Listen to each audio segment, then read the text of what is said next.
I always wanted to go overseas. So years later, I'm a merchant marine officer. I'm a commander on a vessel, and I'm in southern Mexico. Okay. On the Pacific side. And I see a whole town get pushed into a ravine. Oh, wow. A little church, and I'm in the bridge of my ship, which is the command center. People don't know, so I'm seeing it's too far away for me to hear what's happening, but I can see these people. They're throwing dirt up in the air. You can see they're crying, whatever. There's a lot of emotions involved, and this whole town just getting. There's road bulldozer guys with automatic weapons, and they just push them off the cliff. Wow. So I walk down there, it's a couple miles away, whatever it is. I walk down there and I ask them what they need. I'm thinking canned goods and blankets like you see on TV. Yeah, absolutely. Dude, they said, we want weapons. We're kicked off. So I'm thinking, okay, I got weapons. What do you got? So that's how we started. So I was that was Oaxaca.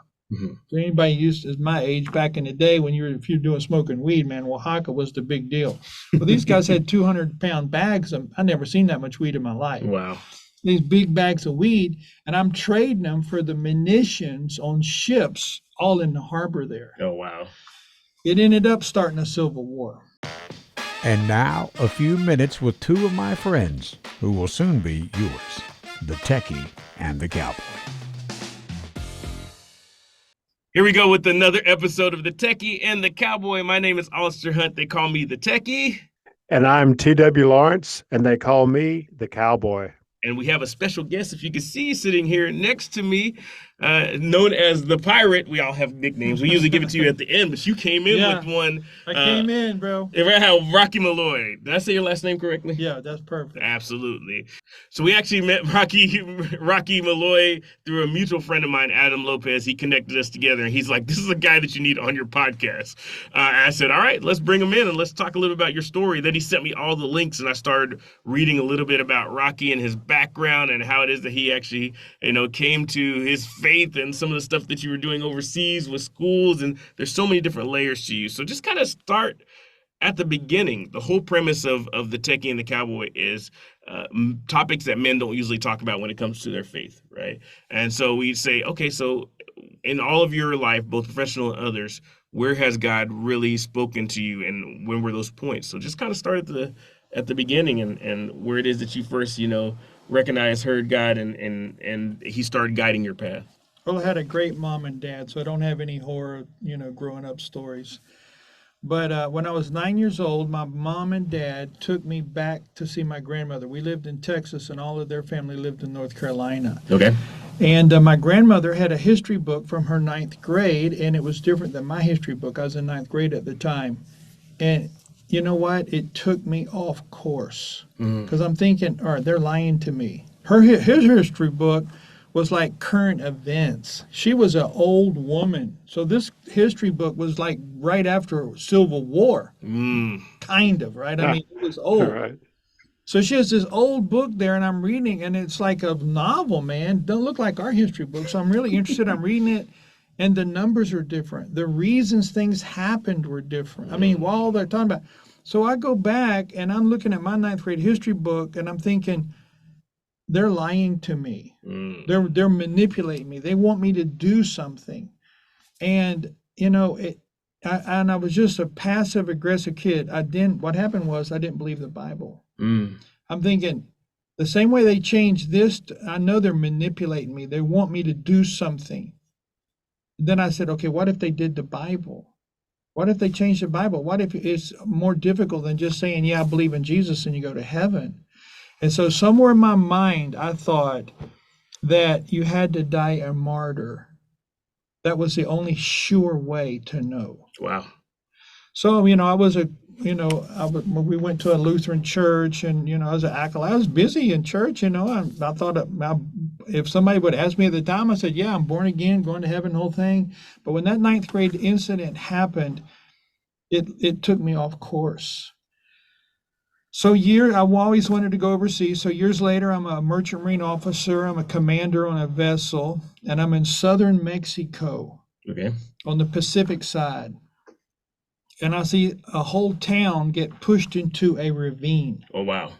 A little church, and I'm in the bridge of my ship, which is the command center. People don't know, so I'm seeing. It's too far away for me to hear what's happening, but I can see these people. They're throwing dirt up in the air. You can see they're crying. Whatever. There's a lot of emotions involved, and this whole town just getting. There's row bulldozer guys with automatic weapons, and they just push them off the cliff. Wow.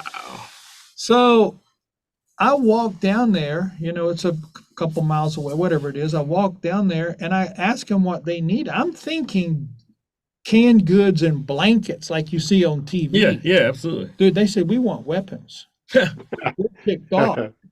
So I'm thinking, okay, I got weapons. What do you got?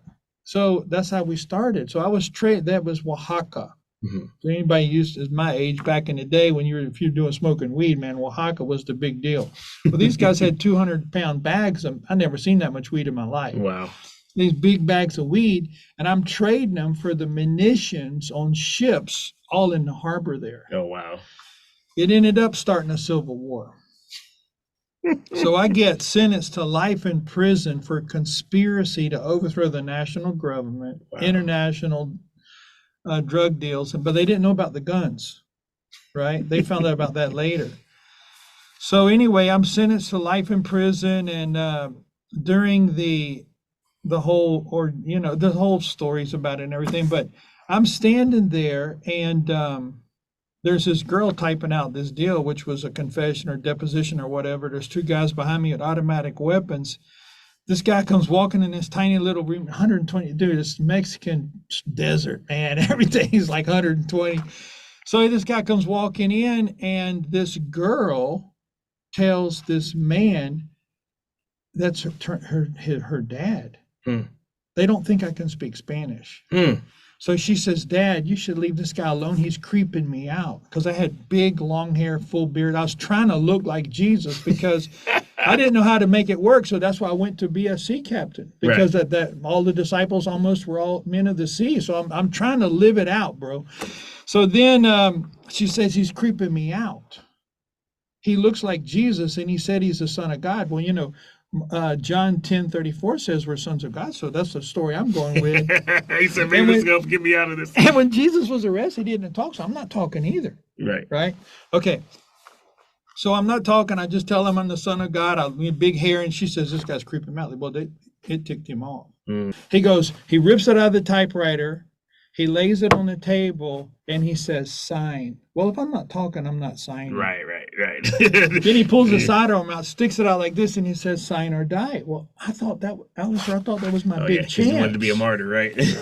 I'm thinking, man, this is it, baby, we're going. So I stand up, pull my shirt over, and lean into the muzzle of that pistol and ordered him to shoot me. Oh, wow. Dude, I want to see Jesus, but I wasn't bluffing. Right. You thought you really wanted to see Jesus. Dude, I was hardcore. And if you know Mexican culture, dude, he should have blown me away. I'm thinking because his daughter there, I don't know why. He didn't shoot me, obviously. So he walks out of the room, girl gets up, everybody leaves. I'm there by myself. About 30 minutes later, this Catholic priest comes in. And he goes, he's talking English now. He goes, son, I don't know what you did to piss these people off, but they are going to kill you. And they're going to hurt you. They're going to torture you. If you sign this confession, they won't torture you. They'll just execute you. And I tell this priest, I said, well, if they torture me, don't I get extra points? Because I'm thinking, if you get tortured and you get martyred, bro, you're showing up with the full glory, man. And he looks at me and says, he calls me son. He says, son, he said, look, this is serious. He said, sign, and then he didn't quit talking because I keep thinking, yeah, well, extra points, isn't that better? He grabs it, he has a pen in his hand, he grabs my pen, and he strikes it across the bottom of that piece of paper, and he walks out. So, dude, oh, God. So then, all these other things are happening. I'm in the back of a pickup truck with 7 other guys, and we're going to Tijuana Tech Federal Penitentiary in Oaxaca. Wow. And it's pouring down rain. And there's 2 guys in the back with automatic weapons on us. Well, we get there, dude, and we're in a 4-foot cage. And 3 of those guys give me their deathbed confession. They get hung that morning. And they know they're going to be hung. They're hanging with me. Right. So, man, I mean, it's like surreal. It's hard to believe. I'm right in the middle of this story. Right. Okay. So then that morning they hang the guys and stuff. They let us out of this little cage, and we're all lined up just like a Western. They're calling people's names and they're screaming out, "Yo!" Just like old TV Westerns, bro. Right. Well, they get to me. I'm in the middle. I'm looking down the thing, dude. I'm the biggest guy in prison. So when they get to me, I start to roar like a lion as loud as I can. Everybody, they stop calling names. All the prisoners run up the guards run up and they go, "What's up?" I go, "I'm the new prison boss." They go, "Okay." I'm thinking, I just got sentenced to life in prison, dude. I got to get this squared away right away. Who's the boss? Who's the boss? Right.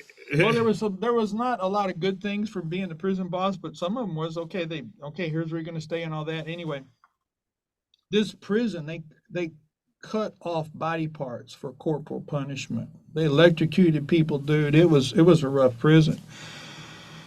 So anyway, there's one other American guy, I meet him. They're electrocuting him first time I come in there. So they spray seltzer up his nose to bring him back into consciousness. And he's showing me around where all this stuff. Anyway, that afternoon, one of the arresting officers come to get me out of prison.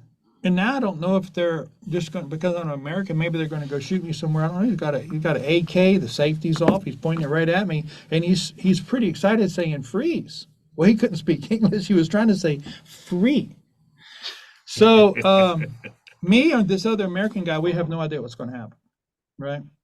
I mean, I'm sentenced to life in prison. Right. This guy had been in there 7 years and not even been sentenced. I'm done, dude. I was so guilty. Everything they said I was doing. Yeah, you were doing, so it was obvious. So, plus the guns. Yeah, but they didn't know about the guns They still didn't know about the guns. So then he takes me over to this little courtyard, and there's a cyclone fence there. The Americans on one side, I'm on the other. The Mexican guy's over there doing some paperwork or something.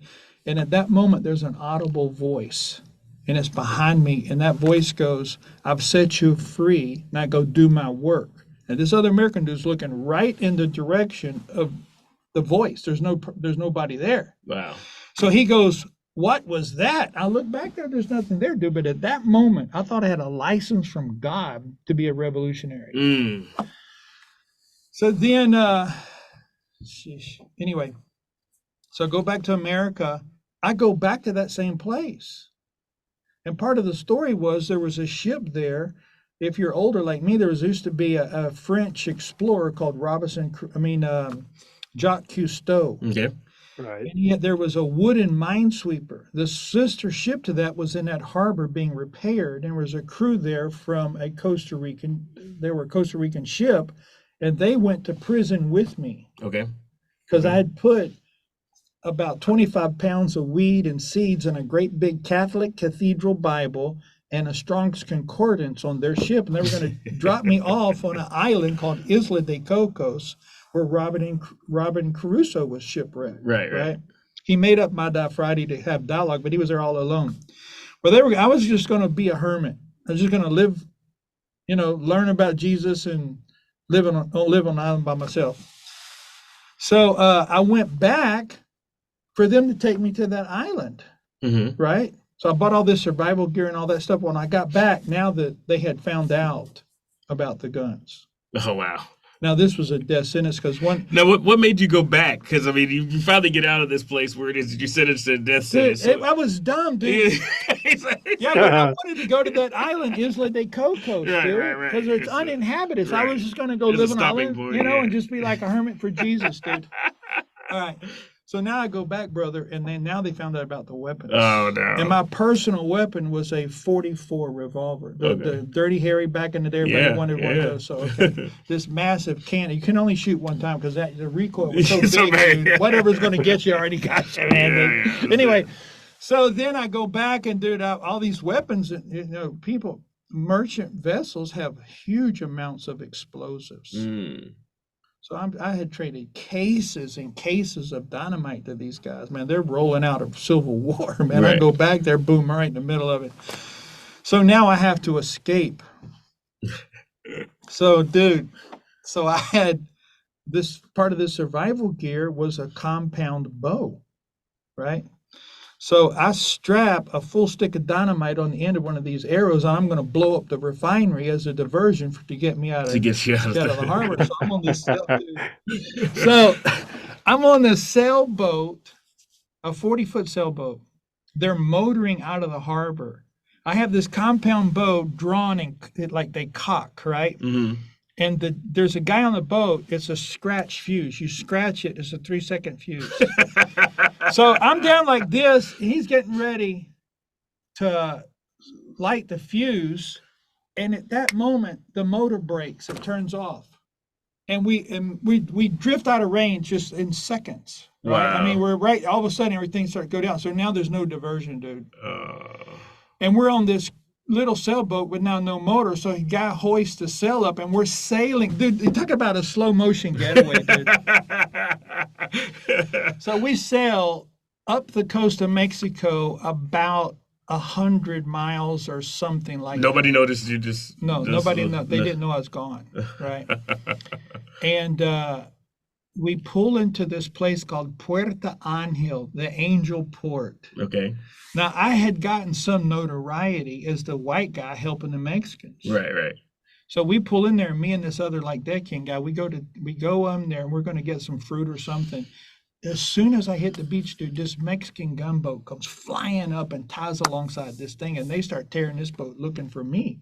Well, all the people in town see what's going on, so they take and hide me up in the woods, Oh, right? wow. Because, like I said, I got a little notoriety going on. Right. There's the white guy trying to help them out.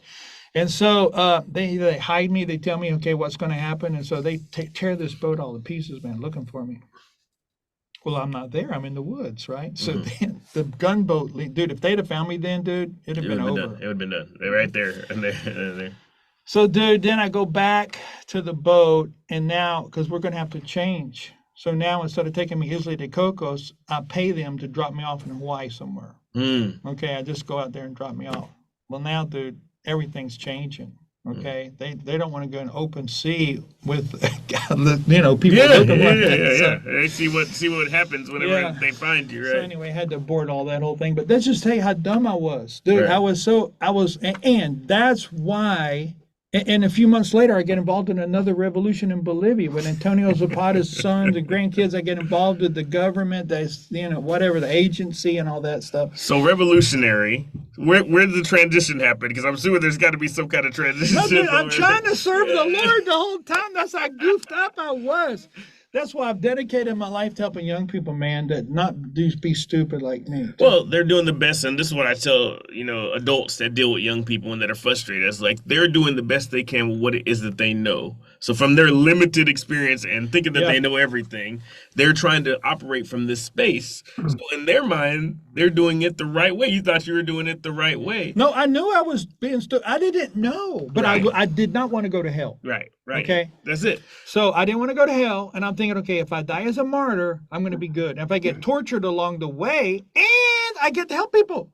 So was it a person? Was it an event? What is it that corrected or changed your path? I want to say corrected. So now all this happened. I'm in Bolivia, basically. I'm bringing cocaine up to buy weapons for another revolution, the old deal. And I'm sitting in church in San Diego, and I'm homeless, dude. Okay. Things are popping. Things aren't going right. Everything's a disaster. I'm sitting in there, and I'm in the very back row. And there's a guy there that is walking backwards, and he kept saying, "You're backslid to the Lord." He was talking to everybody, but I felt like he's just pointing me out. Directly at you, yeah. So I bolt to the front a little too early. I mean, later on, he did make an altar call. But you were as anxious. soon as he transitioned, dude, I bolt to the front. I go, okay, I'm all in, dude. Whatever. I want to serve the Lord, man. I don't know how. I mean, in part of this crazy journey of mine, I walk into a Catholic church and I go, "Do you know Jesus?" And he goes, "No." He said no. He said no. And he points over, there's about 150 baby coffins over there. And he said, "If I knew the Lord, I wouldn't be burying." That's a week's worth of baby coffins. Oh, wow. So, dude, that puts me in a tailspin, man. I'm thinking, oh my God, he don't know. Who can tell me about Jesus? Wow. Dude, I'm looking. I'm like you're searching for it. Okay, so anyway, this guy, so I bolt to the front, and there's a guy and then the way this church was, San Diego, they just took you outside, okay? So the guy talking to me, I'm crying, dude. I'm trying to, what's happening? How come I be this? what's wrong with me? Right. So this guy is the wild animal trainer at the San Diego Zoo. Hmm. The perfect guy for me, dude. I'm wild, dude. I mean, He said, like, if I can handle these guys, I can handle or these animals. I can handle this guy. when you right? see pictures of me back then, dude, I look like a wild person, right? I thought every day I was going to die. I knew I'm doing stuff that is so dangerous, man. People are dying around me. Those guys got hung. Other people are getting taken out. I'm working with the, whatever. Oh God. Anyway, so he says, okay, brother. And he was the perfect guy, because just think, the space shuttle comes in a little too steep. Yes. Burns up. Comes in too shallow, bounces. Dude, he was the perfect person, the trajectory to bring me back. Right? He was the perfect mentor. He was a wild animal trainer, dude. He knew how to handle wild. There was just the Lord, bro. Right. So then a few months after that, I'm going into Bible classes. I had to learn how to talk. In my world, if you didn't curse, you weren't finished talking yet. So, dude, I'm trying to learn how to talk, how to communicate with people, because, and doing what I did, merchant marine officer, dude, I was like in a kind of combat situations, dude. So you couldn't touch me certain ways. You couldn't walk up behind me if I was sleeping. You had to, be careful how you woke me up, because I hurt myself flying out of bed. You know what I mean? You can't wake up slow in those situations. Right. So I was trying to learn how to be I kept thinking like a normal person. And then I found out about the war in Nicaragua, and they said they needed people to go. Well, nobody believed any of the stories I was telling them. They thought I was just a street kid and I'd do too many drugs. So I said, yeah, I'm going to be missionary. They said, okay, yeah, that's good. And they weren't sending me. I just left. Easily, yeah. So, dude, I showed up in the Contra, the Civil War. Wow. And that's where I met my beautiful supermodel Dutch wife. She was a nurse there. The communists had killed all of the whole head of the whole society. Wow. Every doctor, every nurse, every pastor, everybody's dead. Wow. So she was there working with the midwives, training women how to help other women give birth. And I ended up working with the Contra soldiers. Wow.